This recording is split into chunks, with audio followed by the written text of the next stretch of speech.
Hello everyone, welcome Sunrise online classes. Now dear students, chapter 3 चल रहा था business environment में। इसमें अब हमारा जो नेक्स्ट टॉपिक आ रहा है इकोनॉमिक एनवायरनमेंट इन इंडिया, ठीक है।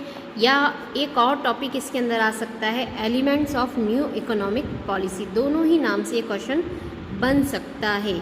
और एक और चीज़ और है, 3 मेजर कंपोनेंट्स, ठीक है। तो पहले ये चीज़ है क्या, इंडिया के अंदर कैसे क्या हुआ, इकोनॉमिक एनवायरनमेंट में क्या चेंजेस थे या क्या हुआ इंडिया में, एक जनरल सी बात करते हैं। आपकी जो इकोनॉमिक इंडिया की जो इकोनॉमिक स्थिति थी वो 1991 में रिफॉर्म हुई थी। इसका आप इकोनॉमिक्स में थोड़ा डिटेल स्टडी करेंगे। यहाँ जो रिफॉर्म हुई थी वो 3 रूप में हुई थी।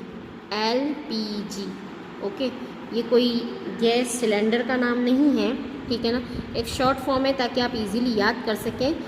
इसका रिफॉर्म हुआ था LPG के रूप में। L का मतलब है लिबरलाइजेशन, P का प्राइवेटाइजेशन और G का मतलब होता है ग्लोबलाइजेशन, ओके।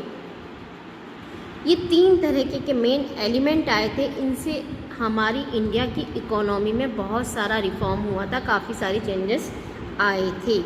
तो सबसे पहले जो चीज़ आई थी वो थी लिबरलाइजेशन, ठीक है ना। ये क्या चीज़ था, इसके अंदर हुआ क्या। 1991 के बिफोर हम बात करें तो उस समय क्या होता था, एक तरीके का लाइसेंस राज था। कौन सा राज था? लाइसेंस। मतलब आपको एक छोटा सा बिजनेस भी शुरू करना है तो आपको उसके लिए क्या लेना होगा? लाइसेंस लेना होगा। बहुत सारी फॉर्मेलिटीज़ पूरी करनी होंगी। इट मीन्स कोई आपको एक बिज़नेस शुरू करना है या कुछ भी नया काम करना है तो आपको बहुत सारे लंबे चौड़े प्रोसेस से होकर गुजरना पड़ता था। और उस प्रोसेस में उसका प्रोसेस काफ़ी टफ रहता था और काफ़ी सारा टाइम भी लग जाता था। इट मीन्स बहुत ज़्यादा कॉम्प्लेक्स हुआ करता था। तो ऐसी स्थिति में लोग बिज़नेस खोलने में तो इतना इंटरेस्ट लेते ही नहीं थे कि इतनी सारी फॉर्मेलिटीज़ कौन कंप्लीट करेगा, और इतनी इजी भी नहीं होती थी। तो ऐसी स्थिति में इंडिया की इकोनॉमिक गवर्नमेंट पॉलिसी ने क्या चेंज करा कि क्यों ना हमारी इकोनॉमिक को थोड़ा लिबरलाइज कर लिया जाए, कुछ ऐसे नए रूल्स डाल दिए जाएं ताकि लोग इजीली बिजनेस की तरफ अट्रैक्ट हों। ज़्यादा से ज़्यादा लोग बिजनेस करेंगे तो इंडिया का इकोनॉमिक लेवल क्या होगा? बढ़ेगा। तो उन्होंने सबसे पहले क्या लेकर आए? लिबरलाइजेशन लेकर आए। अब उस लिबरलाइजेशन में करा क्या उन्होंने? Liberalization refer to the end of license quota and many more restriction and control which were put on industry before 1991। जो भी हमने बात कही उसी के बारे में था। लिबरलाइजेशन ने क्या करा? लाइसेंस को एंड करने की कोशिश करी। लाइसेंस का जो कोटा था, सभी से तो नहीं, मेन से ये लाइसेंस कोटा हटा दिया। दूसरा, मैनी मोर रेस्ट्रिक्शन, उनको भी हटाने की कोशिश करी। Control which were put off industry, जहाँ गवर्नमेंट का कंट्रोल होता था उनको भी कम करने की कोशिश करिए या हटाने की कोशिश करिए। Indian companies got liberalization in following way. तो इंडिया की जितनी कंपनीज थी उनको क्या क्या लिबरलाइजेशन मिला है?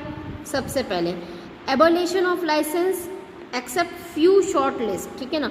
आप किसी भी तरीके का बिजनेस कर सकते हैं बट कुछ बिजनेस ऐसे रहेंगे उसके अंदर आपको लाइसेंस की ज़रूरत होगी, बाकी किसी में भी आपको लाइसेंस की ज़रूरत नहीं रहेगी।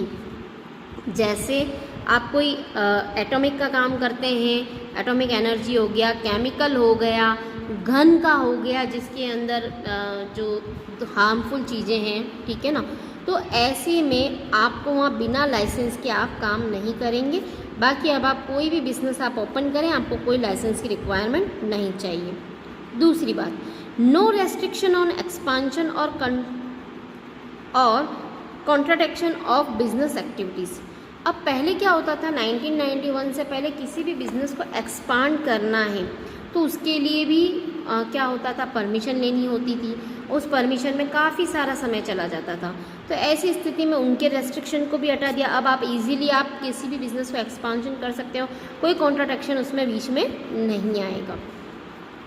फिर उस समय एक प्रॉब्लम और थी कि प्राइस, वहाँ जो प्राइस सेट किया जाता था वो गवर्नमेंट उसके अंदर इंटरफेयर करती थी कि आप अपने प्रोडक्ट का प्राइस इतना ही रखेंगे, चाहे जिसकी बेस्ट क्वालिटी है तब भी वही प्राइस, लो क्वालिटी है तब भी वही प्राइस। तो उन चीज़ों से इनको क्या कर दिया, फ्रीडम दे दी गई। अब आप अपने अनुसार माल का दाम तय कर सकेंगे। तो ये बहुत बड़ा एक लिबरलाइजेशन उन्हें मिला था। फिर मिला उन्हें liberalization in import and export, ठीक है ना। पहले इंपोर्ट और एक्सपोर्ट करने के लिए बहुत ज़्यादा फॉर्मेलिटीज़ थी और इवन बैंड भी था। आप कोई भी काम है आप अपनी अपनी कंट्री में करें, ज़्यादा इधर उधर करने की ज़रूरत नहीं थी। बट लिबरलाइजेशन आने के बाद आप इंपोर्ट और एक्सपोर्ट भी कर सकते हैं। Easy and simplify the procedure to attract foreign capital in India. उन्होंने ऐसे ऐसे प्रोसीजर बना दिए कि उससे आप फॉरेन में अपना इन्वेस्ट भी कर सकते हो या फॉरेन वाले अपने यहाँ पर भी इंटरेस्ट कर सकते हैं। इससे होगा क्या, हमारी जो करेंसी है उसका लेवल भी बढ़ता है और इकोनॉमिक लेवल भी बढ़ेगा obviously. Freedom is movement of goods and services. आपको फ्रीडम कर दिया गया कि आप गुड्स और सर्विसेज अलग अलग जगह प्रोवाइड की जा सकती हैं। इट मीन्स पहले एक ये बैंड था कि आप अपने प्रोडक्ट को सिर्फ अपनी सिटी में बेचेंगे, अपने कंट्री में बेचेंगे, बट धीरे धीरे आपको उन सबको मूव करने की परमिशन मिल गई। इट मीन्स आप इंडिया के आउटसाइड इंपोर्ट एक्सपोर्ट भी अपने माल को बेच सकते हैं। क्लियर। फिर बात हुई freedom in fixing the price of goods and service, ठीक है। ये वही वाला पॉइंट आ गया था पहले वाला ही।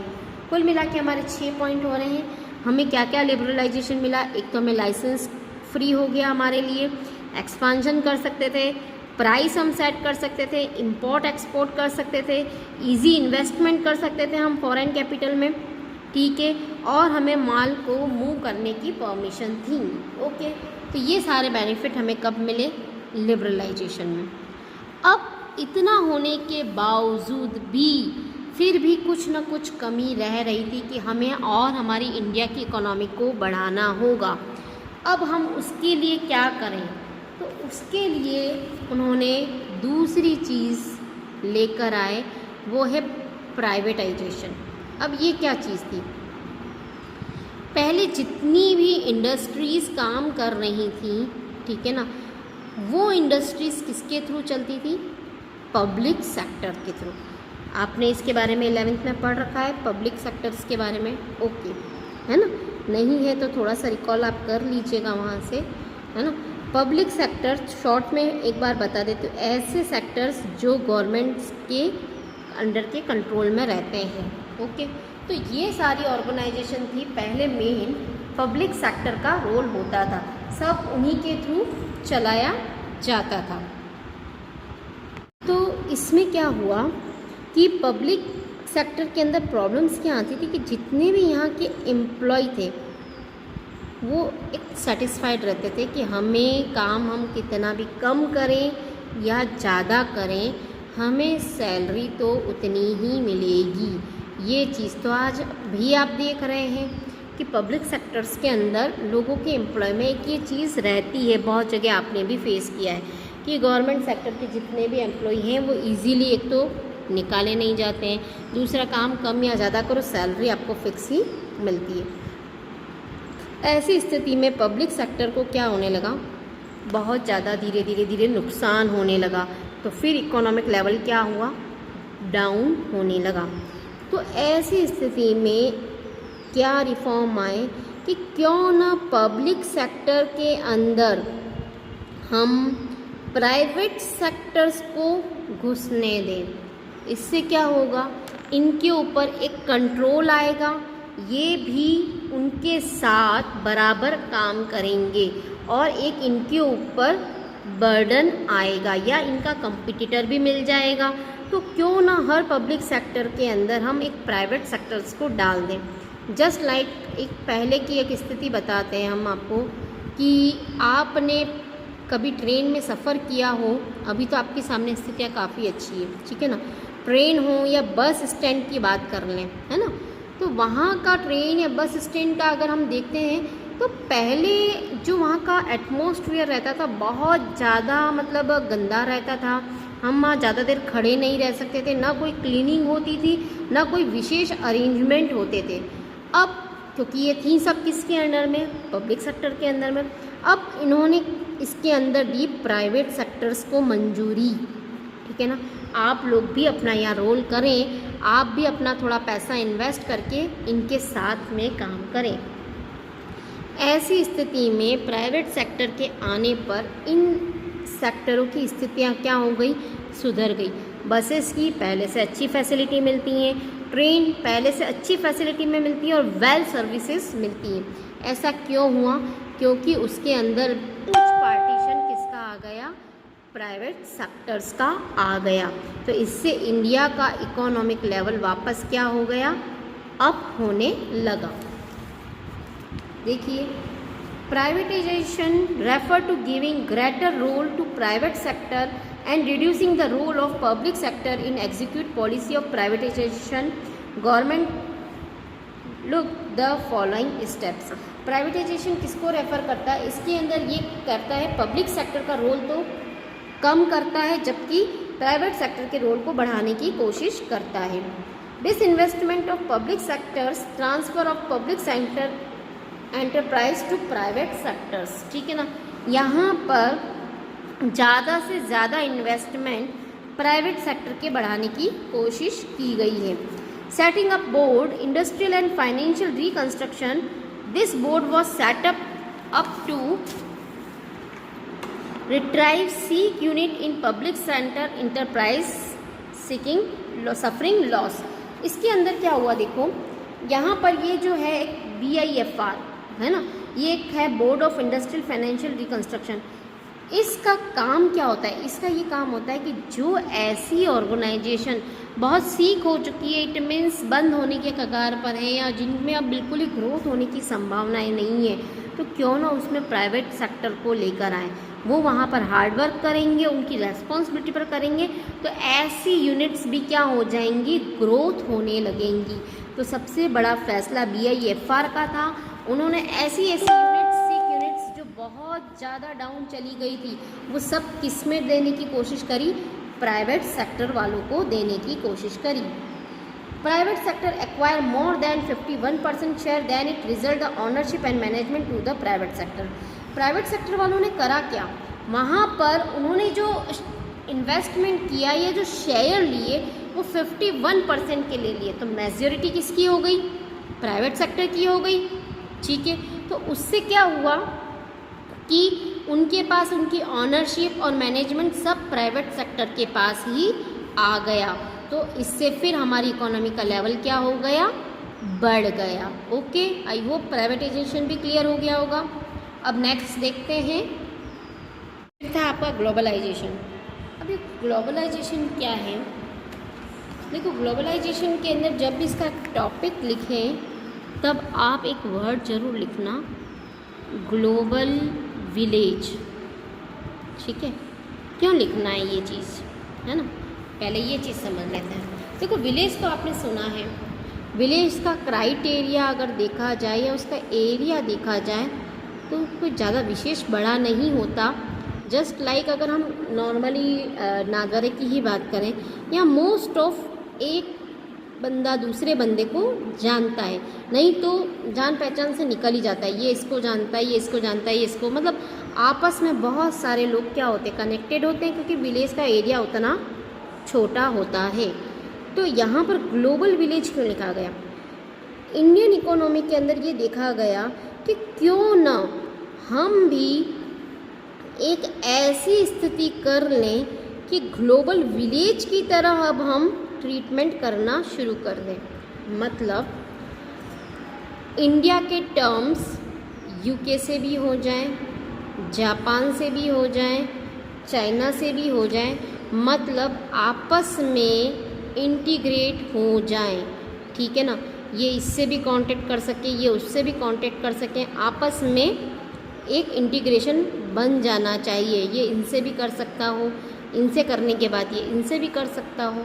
हमें कुछ ऐसे चेंजेस लाने हैं कि हम एक कंट्री से दूसरी कंट्री के अंदर एक विलेज की तरह हम कांटेक्ट कर सकें, इजीली कोई बात हम कर सकें, कहीं भी हम आ जा सकें, कोई भी चीज़ हम खरीद सकें, बेच सकें। तो ऐसे के लिए हम क्या लेकर आए, ग्लोबलाइजेशन लेकर आए, और उसके लिए लिखा ग्लोबल विलेज। आई होप आपको ये टर्म क्यों लिखी है वो समझ में आ गई होगी। आप अपने कीवर्ड में ये लिखेंगे तो एक आइडेंटिफाई हो जाएगा कि बच्चे का कंसेप्ट क्लियर है। ग्लोबल विलेज लिखा है तो it refers to integration of various economic of world. उन्हें वर्ल्ड की जितनी भी कह सकते हैं कंट्री थी उनको इंटीग्रेट करने की कोशिश करी। Till 1991 Indian government was following strict policy regard to import and foreign investment in regard to license of imports and traffic restriction. इन्होंने यहाँ पर ये चेंज लेकर आए कि एक तो पहले बहुत स्ट्रिक्ट पॉलिसी लगा रखी थी इम्पोर्ट एंड फॉरेन इन्वेस्टमेंट में, बट अब उसको हटा कर सारे रेस्ट्रिक्शन हटा दिए हैं और इजी पॉलिसी लगा दी गई हैं। आप इजीली अब आप इम्पोर्ट और एक्सपोर्ट कर सकते हैं। But after a new policy government adopt policy of globalization by taking following measures. क्या क्या उसके अंदर चेंजेस आए, import liberalization, government removed many restriction from import of capital. अभी जस्ट हमने डिस्कस किया था। सबसे पहले वो क्या लेकर आए थे, इम्पोर्ट लिबरलाइजेशन लेकर आए थे, जिसके अंदर सारे रेस्ट्रिक्शंस हटा दिए गए थे। अब आप इजीली इम्पोर्ट कर सकते हैं। फिर foreign exchange regulations act was replaced by foreign exchange management act. पहले तो क्या था, फेरा का एक्ट चलता था, ठीक है ना, जिसके अंदर रूल्स एंड रेगुलेशन डिस्क्राइब किए जाते थे, हर रूल्स को फॉलो करना है। अब उसको रिप्लेस करके किस में कन्वर्ट कर दिया गया, मैनेजमेंट में कर दिया गया। इट मीन्स ये लोग अब आपकी हेल्प करेंगे, आपके साथ सब चीज़ मैनेज करवाने का काम करेंगे। फिर रैशनलाइजेशन ऑफ ट्रैफिक स्ट्रक्चर, उसका स्ट्रक्चर काफ़ी ईजी कर दिया, रैशनलाइज कर दिया। एबलाइजेशन ऑफ एक्सपोर्ट ड्यूटी, एक्चुअली में जब भी माल एक्सपोर्ट होता है तो बहुत तरह की ड्यूटीज़ हमें पे करनी होती है एज अ टैक्स, उसको भी एबलाइज कर दिया गया। अब हमें उतनी एक्सपोर्ट ड्यूटी पे नहीं करनी पड़ती। साथ साथ में reduction of import duty, import duty में भी रिडक्शन कर दिए गए। ओके, तो जिससे इंडिया का इकोनॉमिक लेवल फिर बढ़ने लगा। अब क्या होने लगा, इम्पोर्ट एक्सपोर्ट भी इजीली कर सके। तो मेन 3 रिफॉर्म आए थे, LPG liberalization, privatization and globalization. कब आए थे, 1991 के बाद। उससे इकोनॉमिक में बहुत फास्ट चेंजेस होते आए। आपको इसकी थोड़ी डिटेल स्टडी और इकोनॉमिक्स में मिलेंगी, यहाँ वैसे इतना मैटर सफिशिएंट है। बट ये 3 तो हुए ही हुए इकोनॉमिक में, बट एक और अभी ऐड हुआ है, वो है डीमोनेटाइजेशन। इसका तो लाइव एग्जाम्पल आपकी आंखों के सामने से गुजरा है। क्या हुआ था, डीमोनेटाइजेशन है क्या, आपको एक किस्सा याद हो तो मैं बताऊं। मैं पहले खाली एक डेट लिखती हूँ, 8 नवंबर 2016। आप वैसे समझ की उम्र में ही थे, उसको हम ये नहीं कह सकते हैं कि आप ना समझ की उम्र में। अगर किसी को ये डेट याद हो तो शायद याद आ जाएगा। इस डेट को एक बहुत बड़ी बात हुई थी।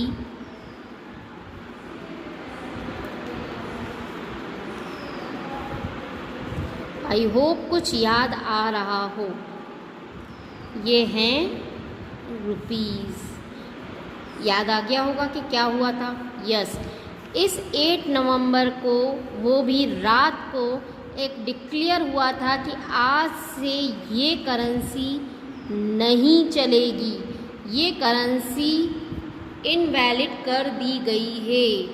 ऐसा क्यों किया गया, इसका बेसिक रीज़न क्या था, इतना बड़ा डिसीज़न क्यों लिया गया, क्या इससे नए कोई इकोनॉमिक रिफॉर्म हो सकते हैं?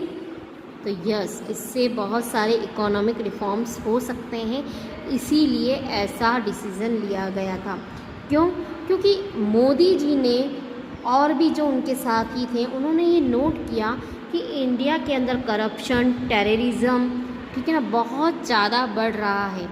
और इस टेररिज्म को और करप्शन को रोकने के लिए, या जो हो रहा है और जो होने वाला है उसको रोकने के लिए हम क्या कर सकते हैं, तो उनके दिमाग में आया कि इन दोनों ही चीज़ें में इनकी हेल्प कौन करता है, मनी। ठीक है, तो क्या करें हम इस मनी के साथ, ऐसा क्या काम करें। तो आपकी जो money mainly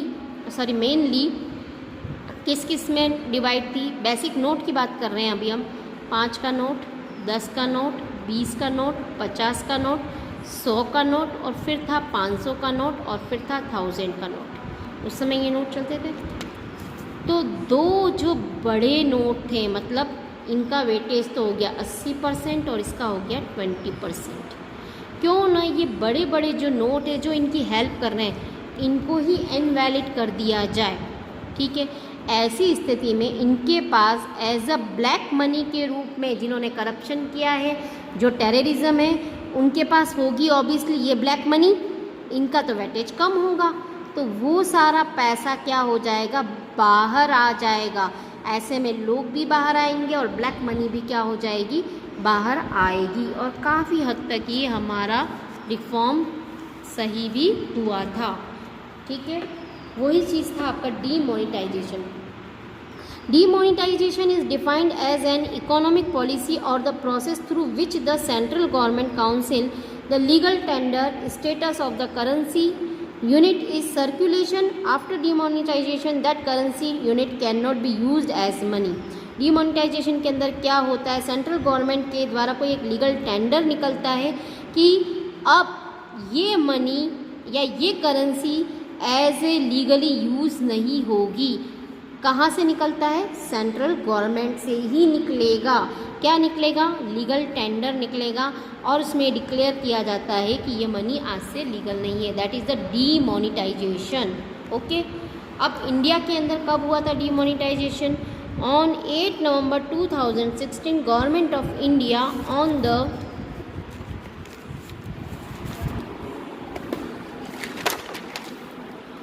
recommendation of the Central Board of the Reserve Bank demonetized the currency notes 500 and 1000 except for a few special purpose such a paying utility bill and introduced fresh note demonetization 2000। उस समय उन्होंने क्या कर दिया कि केवल जो ये दो नोट हैं वो सिर्फ यूटिलिटी बिल्स के लिए चलेंगे। इट मीन्स लाइट बिल हो गया, गैस सिलेंडर हो गया या वाटर बिल्स हो गए, उन्हीं में ही इनका यूज़ हो सकेगा, वो भी एक लिमिटेड पीरियड के लिए। और उसकी जगह अब नए फ्रेश नोट आएंगे, वो भी किसके, 2000 के। आपका डिटेल में मैं इसको ज़्यादा नहीं बताऊंगी, सारा वाक्य आपकी आंखों देखा ही है। तो ये डिमोनेटाइजेशन इसके अंदर हुआ था। आपको जितने भी आपके पास 500 और 1000 की मनी है वो सब आप लेकर आएँ और उसको 2000 में कन्वर्ट करके लेकर जाएं। ऐसा करने का मेन ऑब्जेक्टिव क्या था, उनके मेन फीचर्स क्या थे, ये शॉर्ट में लिखे हैं। अब मैं इसको रीड ना करके डायरेक्ट ही आपको ये डिटेल बता रही हूँ ताकि ये शॉर्ट इसी की डिटेल है ना, नहीं तो वीडियो बहुत ज़्यादा लंबा हो जाएगा। ये तो सिर्फ अगर शॉर्ट क्वेश्चन आता है डिमोनेटाइजेशन पर तो सिर्फ आप पॉइंट लिख सकते हैं, नहीं तो आप बड़ा आता है तो आप डिटेल लिख सकते हैं। ठीक है, तो मैं पॉइंट नहीं पढ़ रही हूँ। सबसे पहला काम था एलिमिनेशन ऑफ ब्लैक मनी। जो हमारी मार्केट में ब्लैक मनी फैली हुई है उसको ख़त्म करना। It refers unaccountable money holder of black money avoid payment of tax of this money by demonetisation high value currency notes the government want the eliminate the stock of black and accounted cash balance. क्योंकि black money के अंदर क्या होता था कि लोग क्या करते थे, बहुत ज़्यादा टैक्स ना देना पड़े इसलिए उसको पैसे को क्या करते थे, ब्लैक मनी में कन्वर्ट करते थे और ये सारा पैसा अपने घर में दबा कर रखते थे। तो ऐसी स्थिति में उनको टैक्स नहीं देना होता था। अब अगर करेंसी ही चेंज हो गई तो वो नोट को करेंगे क्या, खाने से तो रहे। तो ऐसी स्थिति में वो पैसा तो उन्हें बैंक में जमा कराना ही होगा। बैंक में जमा कराएंगे तो ऑब्वियसली टैक्स भी काउंट होगा। तो सबसे बड़ी बात जो मेन बेनिफिट हुए वो हुए ब्लैक मनी के। ठीक है ना, ब्लैक मनी सारी बाहर आ गई। 75% हमने इस पर वर्क कर पाए थे। फिर है corruption. high value currency notes are commonly accepted by the bribe. The government want to strike a root of corruption by banning these notes. उन्होंने क्या कर दिया, इन नोट्स को ही बैंड कर दिया, तो करप्शन भी क्या हो गया, कम हो गया, क्योंकि जिन्होंने करप्शन करके ये पैसा कमाया है तो वो उनको वाइट मनी में तो बता ही नहीं सकते हैं ना भाई। जिन्होंने भी करप्शन किया होगा तो वो पैसा बैंक में तो डिपॉजिट होगा नहीं, अब वो उनके घर पर पड़ा है तो उनको किसी न किसी तरीके से तो बाहर तो निकालना ही है। फिर एलिमिनेट ऑन काउंटरफिट करेंसी, ये क्या था, note ban would have implied the elimination of counterfeit currency, enhance money in the circulation and contribution to inflationary spiral, it destabilize the economic। ये क्या था, देखा जाए तो मार्केट में हमने बहुत सुना था 500 के नकली नोट चल रहे हैं, बहुत सारी जगह से इस तरीके का करप्शन आ रहा था कि लोग नकली नोट बना कर मार्केट में चला रहे थे। ऐसी स्थिति में क्योंकि ये नोट बनाने की पर्टिकुलर मशीन्स ही होती हैं, ये नोट ही डिस्क्वालीफाइड हो जाएंगे, तो वो वैसे अब नोट बनाकर करेंगे क्या, नए नोट के लिए तो फिर नई मशीन, नया मैकेनिज़्म सब कुछ चाहिएगा, तब तक के लिए इनके ऊपर भी एक रोक लग गई। ठीक है, फिर था money laundering. Demonetization is expected to check money laundering, it refer hidden transfer of funds across different region of country. यहाँ पर क्या हुआ था, लोग क्या करते थे, हिडन ट्रांसफ़र ऑफ फंड करते थे, छिपा कर दूसरी जगह पर इन्वेस्ट किया गया था, उससे वो पैसा भी क्या हो गया, बाहर आ गया। कुल मिलाकर 4 बेसिक कंसेप्ट रखे गए थे डीमोनेटाइजेशन करने को। एक तो ब्लैक मनी को रोकना, करप्शन को रोकना, काउंटरफेट नकली नोटों को रोकना, दूसरा लॉन्ड्रिंग। ओके, आई होप आपको डीमोनेटाइजेशंस के इस सारे कंसेप्ट समझ में आ गए होंगे। ये भी इकोनॉमिक रिफॉर्म का एक नया टॉपिक आपका जुड़ा था, मेन है आपके एलपीजी, और उसी के बाद आपका एक नया टॉपिक अभी जुड़ गया था डीमोनेटाइजेशन। ओके, आई होप आपको ये चारों ही पॉइंट क्लियर हो गए होंगे। फिर भी कोई कन्फ्यूज़न है तो आप मुझसे व्हाट्सएप पर कंसल्ट कर सकते हैं। Okay, now thank you very much.